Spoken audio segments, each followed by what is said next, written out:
Ne aflăm la o montare nouă a tavanilor. Am decis să filmez tavanul ăsta, el e simplu, nu e nimic complicat, e cu un nivel.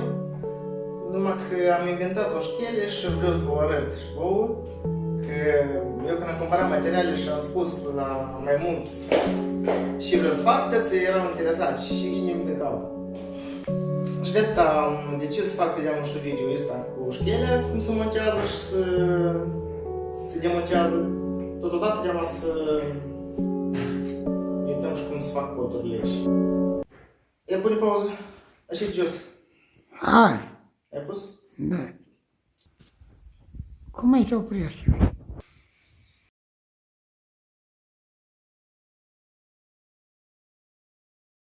Următorul video la tavan extensibil și vedem când e ceva mai complicat, cu mai multe nivele, cu lumina ascunsă, ceva design frumos. Numai atunci să fac o filmare și își ține de tavan extensibil.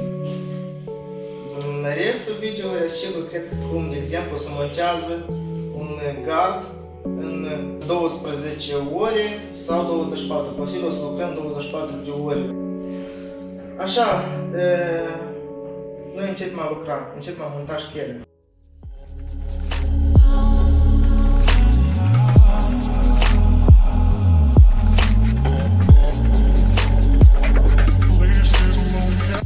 Scările țin 150 de kg, dacă avem 2 scări, sunt total 300 de kg, asta e destul pentru lucrări.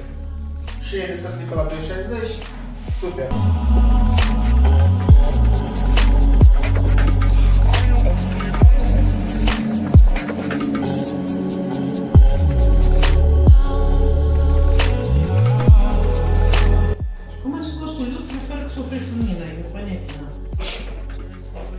Secret firmă.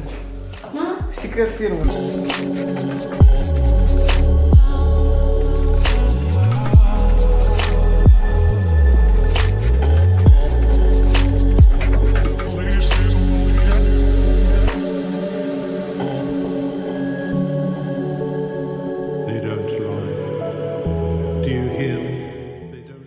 Așa, deci în camera e gata. Băieții montează al doilea tavan cu film. Clientul a făcut locul nostru curățenie, nu știu de ce, că nu se face. Dar, în schimb, noi o să tragem cu aspiratorul golul de pe dulap. Și plecăm la doilea tavan, să montează. Următorul tavan are așa figură geometrică.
Bună seara, încă o dată, de-a seara, noi am terminat 2 tavane. Noi am mai avut un podcast care planificat pe asta munte, dar n-am dovedit rămâne pe luni. Mai mult am făcut secvența asta video, materialul ăsta video, pentru că am făcut șchele asta și mi-a plăcut tare. Am vrut să vă arăt și vouă că eu pot orice. Bun, clienții să fericiți. Da, așa, lucrăm mai departe, dividem la alte comenzi, cu alte lucrări, nu numai cu tavane extensibile, că să facem un gard extraordinar de frumos, timp de 12 ore sau 24, cred că va fi într-o lună sau într-o lună jumătate, să vedem cum s-a primit un plan financiar, să vedem. Bun, o seară bună la toți, la departe.